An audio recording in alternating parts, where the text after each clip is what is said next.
নমস্কার, রূপসী kitchen with ব্লগসে আপনাদের সবাইকে স্বাগত। আজকে চলে এসেছি নতুন একটা রান্নার ভিডিও। আজকে বানাচ্ছি ঝিঙে আলু পোস্ত। চলুন রেসিপিটা দেখে নিই। কড়াইতে পরিমাণ মতো সাদা তেল দিয়ে দিয়েছি। তেলটা গরম হয়ে গেলে দিয়ে দেবো একটুখানি কালো জিরে আর 4-5টা মতো কাঁচা লঙ্কা। কালো জিরে কাঁচা লঙ্কাটা ভাজা হয়ে গেলে কিউব করে কেটে রাখা আলুগুলো এখানে দিয়ে দিচ্ছি। এইবারে আলুগুলো ততক্ষণ পর্যন্ত ভাজবো যতক্ষণ না আলুর একটা কালার চেঞ্জ হচ্ছে। এবারে দিয়ে দিয়েছি একটুখানি হলুদ গুঁড়ো দিয়ে আলুগুলো আবারও ভালো করে ভেজে নেব। এখন আরও 5 মিনিট মতো ভেজে নিয়ে তারপর দেখাচ্ছি।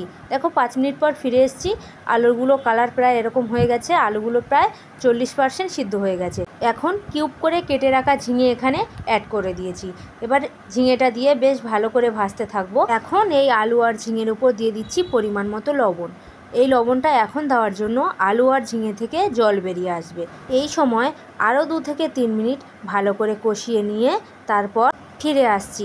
2-3 মিনিট পর ফিরে এসেছি। এবার দেখুন ঝিঙে থেকে কিন্তু জল ছেড়ে দিয়েছে। আলুটাও কিন্তু এখানে প্রায় 80% মতো সিদ্ধ হয়ে গেছে। এইবারে উপর থেকে দিয়ে দেবো জল, পরিমাণ মতো জল দেবো, বেশি জল দেবো না, কারণ একটুখানি ঘন ঘন কাদা কাদা টাইপের ঝোলটা হবে। আমি কিন্তু ভাজার সময় সেই হলুদ দিয়েছিলাম, এখানে এক্সট্রা করে কোনো হলুদ দিইনি, কারণ পোস্ত একটু সাদা সাদা হলেই ভালো হয়। ঢাকা দিয়ে 7-8 মিনিট মতো ফুটিয়ে নিয়েছি। এবারে আলুগুলো একটু ভেঙে দেখাচ্ছি। আলুগুলো কিন্তু আমার সেদ্ধ হতে একটুখানি সময় বাকি আছে। এইটুকু সময় নাড়াচাড়া করতে করতে আলু আমার পুরো সিদ্ধ হয়ে যাবে। এবার উপর থেকে আমি দিয়ে দিচ্ছি পোস্ত বাটাটা, যে পোস্তটা আমি আগে থেকে বেটে রেখেছিলাম। এখন পোস্ত বাটা দিয়ে একটু নাড়াচাড়া করব। নাড়াচাড়া করতে করতে কিন্তু আমার পোস্তটাও ঠিকঠাক পরিমাণ সিদ্ধ হয়ে যাবে, পোস্তর কাঁচা গন্ধটাও চলে যাবে আর আলুও একদম সিদ্ধ হয়ে যাবে। এখানে আমি ছোট্ট একটা টিপস দিচ্ছি, পোস্ত বাটার সময় কখনো ভুলে কাঁচা লঙ্কা আর লবণ দেবে না, তাহলে কিন্তু পোস্ত তিতো হয়ে যাবে, সে যত বড় ধরনেরই দামি পোস্ত হোক না কেন।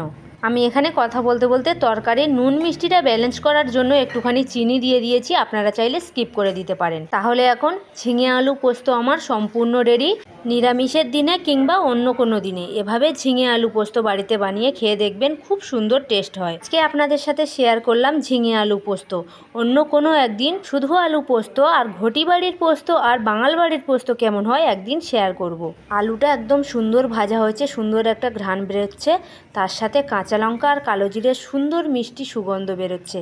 এর সাথে সাথে তরকারিতে দেওয়া কাঁচা লঙ্কা ডলে মুখে দিলেই ঝিঙে আলু পোস্তর সেই স্বাদ। ঝিঙের মিষ্টি মিষ্টি ভাব আর পোস্তর টেস্ট দুটোর কম্বিনেশনে সেই টেস্ট হয়েছে। আপনাদের যদি কোনো পছন্দের রান্না থাকে অবশ্যই কমেন্টে জানাবেন। আপনাদের পছন্দের রান্না আমি আমার চ্যানেলে রান্না করে শেয়ার করব। আমার রান্না আপনাদের যদি ভালো লাগে একটা লাইক কমেন্ট করবেন। আর পুরো ভিডিওটা দেখার জন্য অসংখ্য ধন্যবাদ।